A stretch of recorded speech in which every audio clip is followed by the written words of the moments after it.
40 दिन कोई सांसद और विधायक रह लेता है, पूरे जीवन भर उसको पेंशन मिलती है। 40 साल कोई कर्मचारी नौकरी करता है, उसकी पेंशन आपने खत्म कर दी। पेंशन तो छोड़िए, टैक्स के राहत की उम्मीद थी कर्मचारियों को, आपने इस बजट में वो भी नहीं दिया।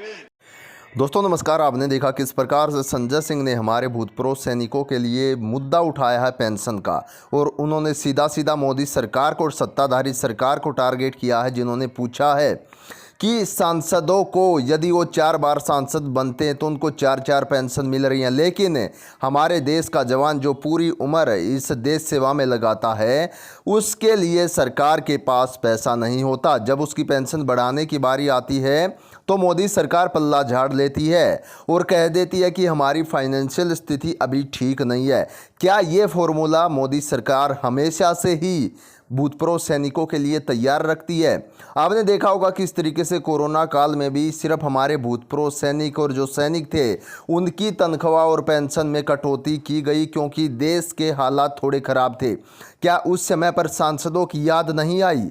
जब पेंशन बढ़ाने या पेंशन देने की बात आती है तो मोदी सरकार को पेंशन जो है सांसदों की याद आ जाती है, लेकिन अगर पेंशन में कटौती करनी हो तो हमारे भूतपूर्व सैनिकों की पेंशन में से होती है। तो इसी बात को लेकर संजय सिंह ने आज संसद में मुद्दा उठाया है मोदी सरकार के खिलाफ। 1 रैंक 1 पेंशन हो या इक्वल MSP हो या डिसेबिलिटी पेंशन हो, हर एक मुद्दे पर बातचीत हुई है। और देश के जो युवाओं की हालत है आजकल, आपने देखा होगा किस प्रकार से मोदी सरकार 2 करोड़ नौकरियों का वादा करके मुकर गई है, तो उसके ऊपर भी बातचीत की गई है। पूरी वीडियो आप एंड तक जरूर देखना और अपनी राय कमेंट बॉक्स में हमें जरूर बताइएगा। खाओ डिजिटल, गाओ डिजिटल, देश का बैंड बजाओ डिजिटल, रुपया डिजिटल, बैंक भी डिजिटल और सेना का टैंक भी डिजिटल। बच्चे पाए डिजिटल शिक्षा और फिर मांगे डिजिटल भिक्षा। बच्चे पाए डिजिटल शिक्षा और फिर मांगे डिजिटल भिक्षा।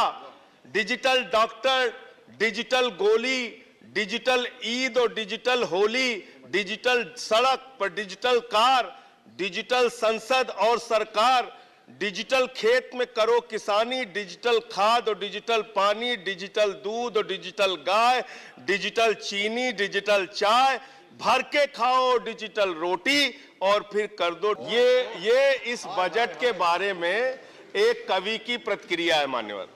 और जो इस सरकार के दावे हैं अब उस पर थोड़ी बात कर लेते हैं मान्यवर। इन्होंने कहा है कि 60 लाख नौकरियां देंगे। मैं पूछना चाहता हूं, आपने तो स्वयं स्वीकार कर लिया, पहले तो आप 2-2 करोड़ करके लोगों को मूर्ख बनाते रहे, और अब आप खुद स्वीकार कर रहे हैं कि 2 करोड़ आपके बस की नहीं है। अब आप 60 लाख नौकरियां देने की बात कह रहे हैं। और आप नौकरियां कैसे दे रहे हैं नौजवानों को मान्यवर?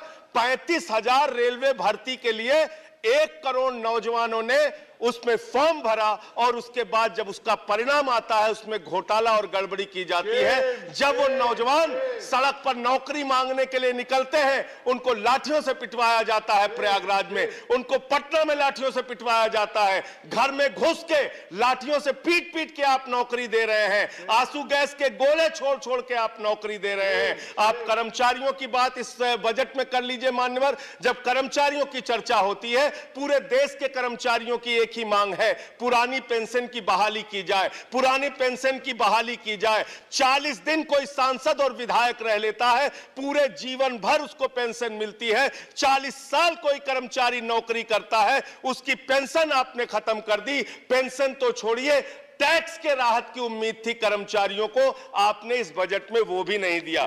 इसके साथ साथ मान्यवर, आपने इस बजट में किया क्या है?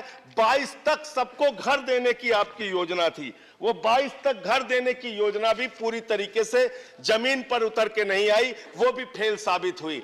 जब आपसे पूछा जाता है सरकार की उपलब्धि क्या है, सरकार की आमदनी क्या है, आप सीना ठोक के कहते हैं अरे हमने तो आमदनी बढ़ा दी, देश का एयरपोर्ट बेच दिया। फिर आपसे पूछा जाता है कुछ आमदनी बढ़ी क्या सरकार की, कहते हैं हाँ हाँ बिल्कुल बढ़ा दी, Steel Authority of India Limited बेच दिया, कोल इंडिया बेच दिया, BPCL बेच दिया, LIC बेच दिया, बैंक बेच दिया, पोर्ट बेच दिया, सब कुछ बेचने का काम किया। ये आपका मेक इन इंडिया है, ये आपका डिजिटल इंडिया। मानवर मैं खत्म कर रहा हूं। मानवर मैं मनरेगा की आप बड़ी पीठ थपथपाते हैं अपनी। मनरेगा की चर्चा बहुत होती है, मनरेगा का बजट आपने खत्म कर दिया, खाद की सब्सिडी आपने कम कर दी। इसका मतलब जो गरीबों को अन्न देने की योजना है वो भी योजना एकमात्र आपकी दिखावा है, और मार्च के बाद गरीबों को अनाज हिंदुस्तान में मिलना बंद हो जाएगा। अंत में आपके माध्यम से एक ही इस सरकार से अनुरोध करना चाहूंगा कि अपना ध्यान देश की तरक्की पर लगाइए, देश को आगे बढ़ाने पर लगाइए। बेटी बेटी होती है, हिंदू की हो, मुसलमान की हो, सिख की हो, ईसाई की हो, बात तय करने वाले कोई नहीं होते। कौन क्या पहनेगा, कौन क्या खाएगा, कौन क्या कैसे रहेगा, कौन Zafar Islam, I'm sorry. Please.